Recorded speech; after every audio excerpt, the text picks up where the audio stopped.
Hey guys, it's Gabe from the Kids in the Pit podcast. This is episode 4. Today I'm talking to Mad Joe Black. Hey Joe, I met you at the Mad Ball show at Tompkins Square Park a couple months ago. You gave me a bit of a hardcore history lesson. Thanks again for that. Mind if I ask you some questions about your career in music? Go for it, dude. Okay, so what band are you in and what do you do in it? My band is called Wisdom in Chains, and I'm the singer. Oh, cool. So, for anyone who hasn't heard Wisdom in Chains, what record do you most suggest checking out? One of my favorites is called Everything You Know. And it's one of my favorites because, well, it has a couple of my favorite Wisdom in Chains songs on it, and I have really good memories of writing and recording that album too. So that's probably a good place to start. So, what's your favorite song in by Wisdom in Chains? My favorite Wisdom in Chains song is called Chasing the Dragon. Chasing the Dragon? And it's on that album. I've heard that one. Cool. You like it? Yeah. So, where did you grow up and where do you currently live? I grew up in Stroudsburg, Pennsylvania, where I still currently live. Oh, cool. That's where I'm at right now. That's not really far from where I am. Yeah, where are you at? We're from Delaware. Nice. So we should hang out sometime.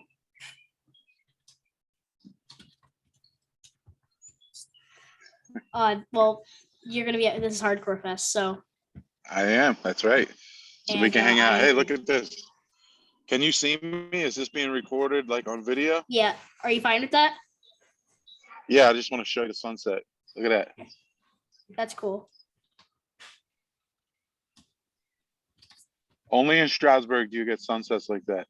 That's really beautiful. So, what was the first band that got you into punk, hardcore, or metal music? I'll give you each one. My first band that got me into punk was the Ramones. I know them. They are still probably my favorite band ever. The band that got me into hardcore was Sick of It All. That's cool. I really like Sick of It All. Oh, they're incredible. They're incredible songwriters and great dudes. They're really good guys. And the band that got me into metal was Metallica. Oh, that's one of the biggest metal bands, I'm pretty sure. Yeah, for sure. That's definitely the three very influential bands in my life as far as like heavy music goes. Soundfell. Okay, so what was your first concert and how old were you?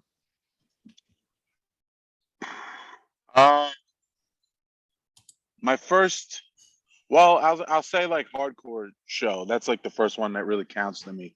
That made me like love music. But my first hardcore show was Sick of It All. I was 16 years old. It was in Trenton, New Jersey at City Gardens. That was the name of the club, City Gardens. That was my first show, and it was very mind-blowing to me because it was very scary, but it was like I didn't want to be anywhere else in the world, even though it scared me to death. But I didn't want to be anywhere else in the world except for at that show. So how old were you during that show? 16 years old. Well, I'm 10, so. You got me beat. What was your first show? Bad Religion. Ooh, nice. That was another punk band that I liked when I was young. Ramones was first, but Bad Religion was probably second or third. I was 9 years old during my first show. But I do go to shows at 10. So. That's very cool. Yeah. So, what is your favorite location you have toured in and why? Well, probably Europe. Probably Europe mostly because in Europe, that's the only place I got to tour on a bus, on a tour bus. And touring on a bus is a very different experience than touring in a van. You get to spend a lot more time with your friends, and you get to spend a lot more time with other bands and people that you want to get to know better. And without the responsibility of staying up, driving and sleeping cramped and uncomfortably, and it's just a more comfortable experience and more relaxed experience. So I think I like touring in Europe the best for that reason. But I had one of my favorite shows I did was in Colombia, in Medellin, Colombia, or Medellin as they say. And but that wasn't really like a full tour. But I would love to go to South America and play more shows because that was a great experience. Oh, so Europe is really cool and South America is really cool. So on to some random questions that have nothing to do with music. Cake or pie, and what kind? Cake, chocolate cake, every time. I like chocolate a lot more than vanilla too. So what is your favorite movie? My favorite movie is Godfather and or Godfather 2. Oh. I don't know if you count them as one or two movies, but that's the Godfather and Godfather 2. I can watch over and over and over again. I have never seen it. Or really that might be, but you'll probably be like 16 when you get into it. But it's an incredible story, and just like I still find new things. I still find new things when I watch those movies, stuff that I never noticed before, and little parts of the story that make more sense now than they did years ago. And it's really good. Maybe you'll like it one day. Yeah, I'm sure you will. If my mom. What's your favorite movie? Okay. I don't really know if I have like a favorite movie. Give me two movies that you love.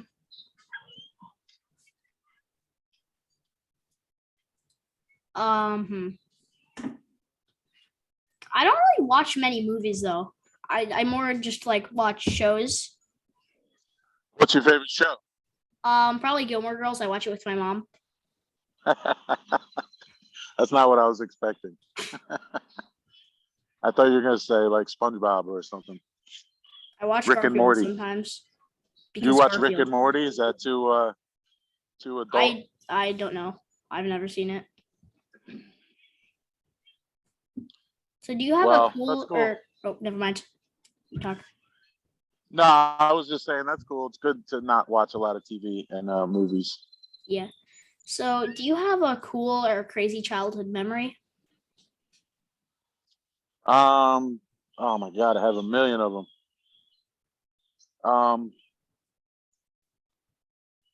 Well, because it was just Father's Day, I'll give you a cool memory of when I was a kid with my dad. One of my favorite moments I ever had with my dad was the first rap song I ever heard. Oh. I was probably 4 years old, and I was listening to the radio with my dad, and this song came on. It was called Basketball by a rapper named Kurtis Blow. And I was 1980, 81, maybe 1981, 1982, something like that. And that's the first rap song I ever heard. And it was the coolest thing I ever heard in my life. Like still to this day, if I hear that song, it gives me such good feelings. That was like one of the coolest moments I ever shared with my dad. And we immediately both started just like dancing in the living room. And it was really cool, special moment for me. So are you really super into rap? I am. I love it. I'm not like really into rap that much. Well, remember when we were talking about history of hardcore music? Yeah. Well, there's a history to hip hop that's the same way. Like you can trace it back to roots, and it has really cool, it's pure American music. Oh. So it's not about patriotism, but it's about something that only could have existed, came into existence here in America. It's just like, you can't. Oh, never mind. There we go. Yeah, you're back. So it's something that can only have came into existence here in New York. The way that it did, it was just like born out of struggle, and it's very much the same way I see punk rock and hardcore music. It was born out of the streets and out of struggle and pain. And I think I feel the same way about hip hop as I do about punk and hardcore. And the history of it is something that I really appreciate. Oh, so my brother's main like genre is like the genre he likes is like hip hop and rap kind of. Mm-hmm. He's like more into that than like hardcore or anything. So if you that's cool. If you could go back and give your 10-year-old self one piece of advice, what would it be? I would tell myself, don't be afraid of hard work, and don't stop things just because they're difficult or because they even might seem boring at the time. I would remind myself of the good things that I have in my life all came out of hard work. And most of the trouble I've got into or struggles that I have had in my life is because of trying to run away from something that was difficult. So I would tell myself to when something feels hard, just dig in deeper and work harder, because you usually there's a great reward at the end of it. So anything else you'd like to add before we end the podcast? No, nothing about me. I thank you for doing this. That's really cool. And I'm happy that you're doing this and that you like hardcore and punk rock, and you have really cool parents. For exposing you to this stuff. You have very cool parents. And listen to your parents, but always, always, always ask questions. I know. Because your parents are there to give you the advice from mistakes they made in their life, but they don't know everything, and it's good to ask questions, because they'll appreciate you much more for asking questions too, because you have cool parents. Yeah, I know. So thanks everyone for tuning in to the Kid in the Pit podcast, episode 4, and thanks again to Mad Joe from Wisdom and Chains for joining me. Please subscribe to my YouTube channel or follow me on Spotify and other streaming platforms, and follow me on Instagram. See you all next week. Bye. Bye.